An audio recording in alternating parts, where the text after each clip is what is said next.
မင်္ဂလာပါဒီနေ့ကြည်ပြ sharing လုပ်ပေးခြင်းတဲ့သင်ခန်းစာလေးကကြည်ပြတို့ဒီလိုမျိုး product တွေကို more transaction ကိုသုံးပြီးတော့မှကိုယ့်ရဲ့ product ထဲမှာရှိနေတဲ့ ingredient လေးတွေကိုဒီလိုပုံစံမျိုးဖန်တီးပြီးတော့မှ presentation ပြခြင်းတဲ့အခါမှာဆိုရင်ဘယ်လိုမျိုးဖန်တီးပြီးတော့ပြလို့ရမလဲဒီလိုပုံစံဖြစ်အောင် PowerPoint ထဲမှာဘယ်လို tools တွေကိုအသုံးပြုပြီးတော့မှဖန်တီးရမလဲဆိုတာကို sharing လုပ်ပေးတော့မှာဖြစ်ပါတယ်အဲ့တော့ကြည်ပြတို့တွေကဒီသင်ခန်းစာလေးထဲမှာရှိနေတဲ့ transition ကိုသာကောင်းကောင်းလေးအသုံးပြုတတ်မယ်သူက mob ကိုသုံးထားတာပေါ့နော်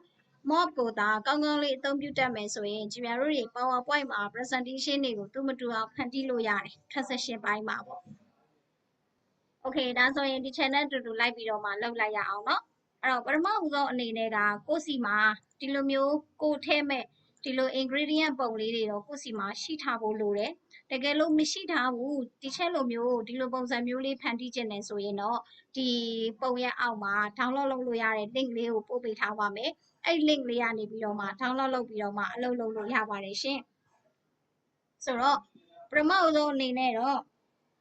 file လေးတွေကိုသွားပါမယ် new လေးကိုအရင်ဆုံးနှိပ်ပါမယ်ပြီးတော့ရင်တော့ဒီမှာ blank presentation လေးကိုယူပါမယ်ဒီမှာရှိနေတဲ့ click to add title တွေ click to add subtitle တွေကိုဘာလုပ်ခဲ့မလဲဆိုရင်ဖြုတ်ခဲ့ပါမယ်เนาะဒါလေးတွေကိုဖြုတ်ခဲ့ပါမယ် delete လုပ်ခဲ့ပါမယ်ပြီးပြီဆိုရင်တော့ insert ထဲကိုသွားပြီးတော့မှဓာတ်ပုံလေးကိုခေါ်မှာဖြစ်တဲ့အတွက် picture လေးကိုသုံးမယ် this device ဆိုတာလေးကိုနှိပ်မယ်နှိပ်ပြီးသွားပြီဆိုရင်ဒီထဲမှာကိုလိုချင်တဲ့ပုံလေးတွေကိုစပြီးတော့မှထည့်မယ်အဲ့တော့ကိုယ့်ရဲ့ computer ထဲမှာတော့ပုံတွေရှိနေဖို့တော့လိုအပ်ပါတယ်တကယ်လို့မရှိနေဘူးဆိုရင်ကြည်ပြခုနကတော့ပေးထားတဲ့ဒီ download link လေးထဲမှာ download ရပါတယ်เนาะအဲ့တော့ဒီပုံလေးတွေအကုန်လုံးကို shift key လေးဖိပြီးတော့မှဆွဲယူလိုက်မယ် insert လေးလုပ်ခဲ့လိုက်မယ်ပြီးပြီဆိုရင်လွတ်တဲ့နေရာလေးမှာရွှေ့ပြီးတော့မှချခဲ့လိုက်မယ်เนาะပထမဦးဆုံးအနေနဲ့ background ကိုအရင်ဆုံးဖန်တီးမယ် background ဖန်တီးမှဖြစ်တဲ့အတွက်ဒီခရမ်းချစ်ဒီပုံတွေကိုမယူသေးဘူးဒီအောက်က background လေးကိုဒီထဲမှာလာပြီးတော့မှထည့်လိုက်မယ်ထည့်တဲ့အခါမှာတေချာလေးတတိထားပြီးတော့ထည့်ပါအောက်ကလေးကိုဒီလိုမျိုးလေးထည့်လိုက်မယ်เนาะပြီးပြီဆိုရင် insert ထဲကိုသွားမယ် shape လေးတွေကိုသွားမယ်၄တောင်လေးယူလိုက်မယ်ပြီးရင်ဒီတောင်လေးကနေပြီးတော့မှဆွဲခဲ့လိုက်မယ်ဒီလိုမျိုးလေးဆွဲခဲ့လိုက်မယ်ဒီပုံလေးကိုနောက်ကိုပို့မှာဖြစ်တဲ့အတွက်ကြောင့် shape format ကလေးကိုသွား shape format ထဲကဒီမှာ sample work ဆိုတာရှိတယ် sample work ထဲကနေ send to back ဆိုတာလေးကိုတစ်ချက်နှိပ်မယ်နှိပ်ပြီးရင်အယောင်ကိုတူအောင်ထားမယ်အယောင်တူအောင်ထားမှာဖြစ်တဲ့အတွက်ဒီမှာ shape face ဆိုတာရှိတယ် shape face ရဲ့ဘေးမှာ arrow လေးရှိပါတယ် arrow လေးကိုတစ်ချက်နှိပ်ပါမယ် fill ထဲကိုသွားပါမယ်ပြီးရင်တော့ gradient face ဆိုတာလေးကိုသုံးပါမယ်ပြီးရင်ဒီမှာရှိနေတဲ့ design လေးတွေကိုဖြတ်เสียရှိတာဖြတ်ခဲ့မှတစ်ချက်လေးဒီရှေ့က slider လေးเนาะဒီ slider လေးကိုတစ်ချက်နှိပ်မယ် color ဆိုတဲ့နေရာမှာ eye dropper ဆိုတာရှိတယ် eye dropper လေးကိုနှိပ်ပြီးတော့ကိုလိုချင်တာလေးကိုရွေးခဲ့လိုက်မယ်ပြီးရင်ဒုတိယအယောင်မှာလည်းကြည်ပြတို့တွေကတယောင်လေးကိုသုံးချင်တာဖြစ်တဲ့အတွက်ရွေးလိုက်မယ်ဒီလိုပုံစံလေးရသွားတယ်ဒီလိုလေးရသွားပြီဆိုရင်သူ့ရဲ့အပေါ်မှာဘာလေးတင်ပါလဲဆိုရင် hamburger လေးကိုတင်မယ်ဆိုတော့ hamburger ကနေပြီးတော့မှထွက်လာတဲ့ပုံစံလေးသုံးချင်တာဖြစ်တဲ့အတွက်ကြောင့် hamburger လေးကို hamburger လေးကိုဒီမှာလာတင်မယ်ခြုံလိုက်မယ်နော်ဒီလေးပေါ့အဲ့တော့ဒါလေးကိုအပေါ်ကိုတင်မှာဖြစ်တဲ့အတွက် picture format လေးကိုသွားမယ်အပေါ်ကိုသွားမှာဖြစ်တဲ့အတွက်ဒီမှာ bring forward ဆိုတာရှိပါတယ် bring forward ထဲက bring to front ဆိုတာလေးကိုတစ်ချက်နှိပ်လိုက်ပါမယ်ဒါဆိုရင်တော့ဒီမှာ hamburger လေးကြာလာပါလိမ့်မယ်ဒီလိုလေးရသွားပြီเนาะပြီးရင်ဒါလေးကိုနောက်ထပ် slide တစ်ခုအနေနဲ့ထပ်ပြီးတော့မှပွားမှာဖြစ်တဲ့အတွက် keyboard ကနေ control ရဲ့ D ရဲ့နှိပ်ပြီးတော့မှပွားပါမယ်ပွားပြီးသွားပြီဆိုတဲ့အခါကျမှဒုတိယပုံမှာကြည်ပြတို့ထည့်ရမယ်ဒီခရမ်းချဉ်သီးလေးတွေကိုစပြီးတော့မှထည့်ပါမယ်เนาะဒီလိုပုံစံလေးကိုလိုချင်တဲ့ပုံစံလေးကိုထည့်ခဲ့လို့ရတယ်ခရမ်းချဉ်သီးလေးတွေကိုဒီမှာလာထည့်မယ်နှစ်ခုလိုချင် control D လေးနဲ့ပွားဒီဘက်မှာလာထည့်မယ်ပြီးရင်ဆက်လက်ရွက်လေးထည့်မယ်နည်းနည်းလေးစောင်းစရာရှိရင်စောင်းလိုက်ဒါကတော့ကိုယ့်ရဲ့ idea အတိုင်းပဲသွားပေးရမှာပါเนาะဒါလေးကိုတော့ဒီနားလေးမှာထားမယ်ပေါ့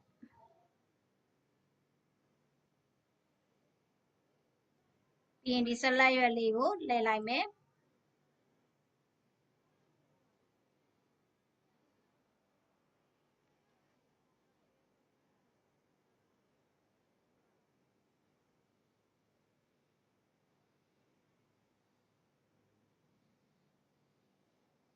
ပြသွန်နီလေးထည့်မယ်ထည့်လိုက်မယ်ပေါ်လေးကိုတင်လိုက်မယ်တခြား format လေးတွေကနေ forward လေးနဲ့တင်လိုက်မယ် front ပေါ့နော်အညနေလေးတွေအပေါ်လေးနည်းနည်းလေးတိုးလိုက်မယ်အလေးကိုဒီမှာထားမယ်အလေးကိုပွားမယ် control D control D လေးထားလိုက်မယ်နော်ပုံလေးတွေကနည်းနည်းလေးကြီးတယ်ဆိုရင် site ကလေးတွေကိုသေးလိုက်မယ်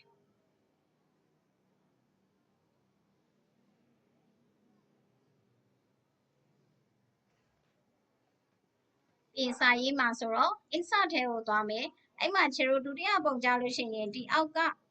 အခန့်လေးကိုအောက်ကလေးကိုရွှေ့လိုက်နော်ဒီလိုလေးရွှေ့လိုက်ဒါမှသာနေသူကဒီမှာရှိနေတဲ့အခန့်ကဒါနဲ့သွားပြီးတော့မှဆက်မှာမလို့ဟုတ်ပြီနော်ပြီးပြီဆိုရင် insert ထဲကိုသွားပြီးတော့စာရေးမှာဖြစ်တဲ့အတွက် text box လေးကိုခေါ်မယ်ကာစာလေးချမယ်ပြီးရင်စာလေးရေးမယ်ဘာစာလေးရေးမှလဲဆိုရင် fresh burger ဆိုပြီးရေးလိုက်မယ်အဲ့တော့အားလုံးအကြီးဆိုတော့ fresh fresh ကိုအရင်ရေးလိုက်ပါမယ်ဆက်လက်လေးပေးပါမယ်ပြီးရင်ဒီမှာ font size လေးကိုကြည်ရတို့200လောက်ထားကြည့်လိုက်မယ်ဒီလိုလေးကြီးသွားပြီနော်ပြီးပြီဆိုရင်ဒါလေးကိုဒီမှာအရောင်လေးတွေ design လေးတွေ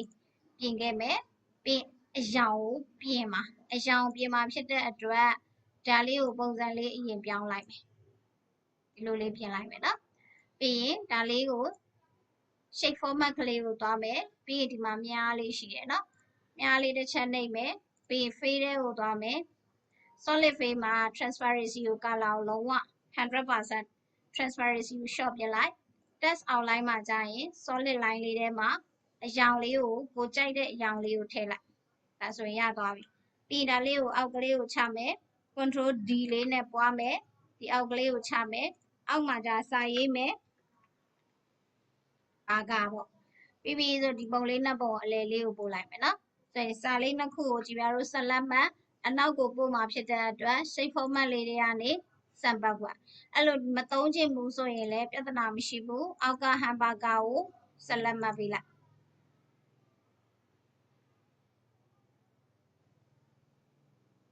အဲ့ဒီ hamburger လေးကိုဆက်လက်မှတ် picture format လေးတွေကိုတော့ပြီးတော့ရင်ဒီထဲမှာ bring forward ဆိုတဲ့နေရာမှာ bring to front ဆိုတာလေးကိုနှိပ်လိုက်နှိပ်ပြီးမှ hamburger လေးကို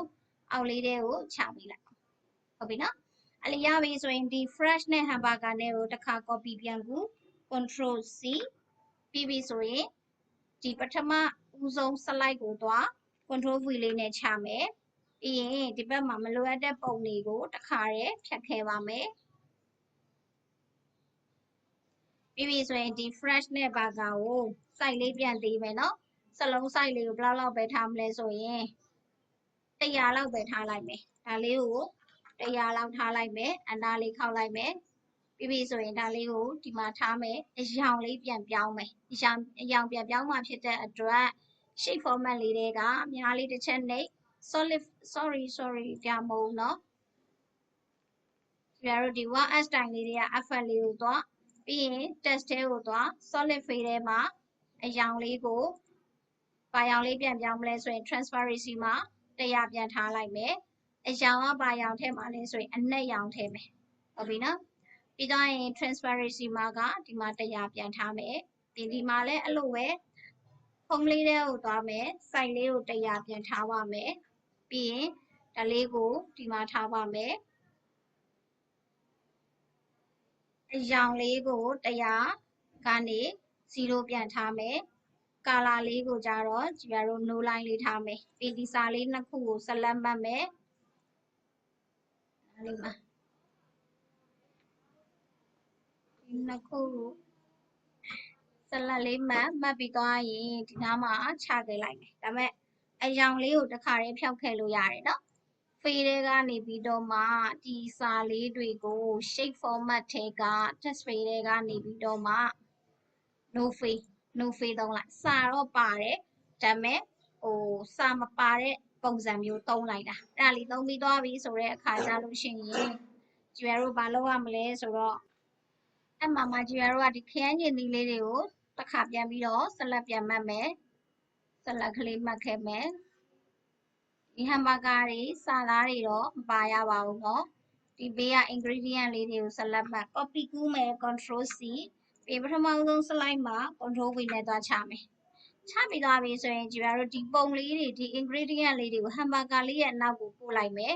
ဒီလိုလေးပို့လိုက်မယ်ပို့တဲ့အခါမှာဟမ်ဘာဂါကိုအပေါ်ဆုံးမှာထားချင်တာဖြစ်တဲ့အတွက်ဟမ်ဘာဂါကိုဆက်လက်မှတ်မယ် picture format လေးကိုသွားမယ်ပြီးရင်ဒီ forward လေးတွေကနေ bring to front လေးနဲ့သွားမယ်ပြီးရင်ဒီမှာရှိနေတဲ့ကိုယ့်ရဲ့ ingredient တွေအကုန်လုံးကိုဒီ item ကြီးတစ်ခုလုံးရဲ့အနောက်မှာဖွက်လိုက်မယ်ဒီလိုလေးပေါ့ဟုတ်ပြီနော်ပြီးပြီဆိုရင် slide number 2ကိုဆက်လက်မှတ်မယ်ပြီးတော့ရင် transition ကိုသွားမယ် mob ဆိုတာလေးကိုသုံးလိုက်မယ်ဒီလိုမျိုးလေးထွက်လာစေချင်တာเนาะဟုတ်ပြီဒါဆိုရင်ကြည်ပြတော့ပထမဆုံး slide ကိုဆက်လက်ပြန်မှတ်မယ်ပြီးထွက်ပြီးသွားရင်ပြန်ပြီးတော့မူလအတိုင်းပြန်ဝင်သွားစေချင်တာဒါကြောင့် slide number 1ကိုဆက်လက်မှတ် control C control V နဲ့ပွား slide number 3ကိုသွားပို့ mob ကိုတစ်ချက်နှိပ်လိုက်နှိပ်ပြီးသွားပြီဆိုရင်တော့ကြည်ပြတော့ဒီမှာဒါလေးကို slide show လေးပြလိုက်တယ်ဆိုရင်ကိုလောက်ထားတဲ့ပုံစံလေးကထွက်သွားမယ်ပြီးရင်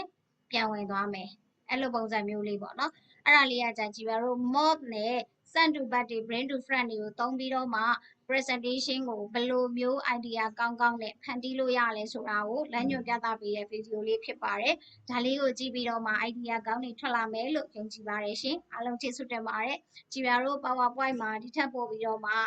ကိုက tools တွေကို PowerPoint ထဲမှာရှိနေတဲ့ tools တွေကို advanced ကြသုံးကျင်တယ် presentation တွေကိုတင်ပြတဲ့အခါမှာသူများနဲ့မတူတဲ့ idea ကောင်းတွေနဲ့တိစောက်ချင်တယ်ဆိုရင်တော့ကြည်ပြကိုယ်တိုင်သင်ကြားပေးထားတဲ့ PowerPoint advanced class လေးကိုတက်ရောက်လို့ရပါတယ်ရှင်။ online ကလေးနဲ့တက်ရောက်လို့ရတယ်။အပြင်သင်တန်းမှာလည်းလာပြီးတော့တက်ရောက်နိုင်ပါတယ်။သင်တန်းနဲ့ပတ်သက်ပြီးတော့အသေးစိတ်သိချင်တယ်ဆိုရင်တော့ကြည်ပြရဲ့ page မှာလာပြီးတော့မေးမြန်းနိုင်ပါတယ်ရှင်။ကျေးဇူးတင်ပါတယ်။နောက်ဗီဒီယိုလေးတွေမှာပြန်လည်ဆုံတွေ့ပါမယ်နော်။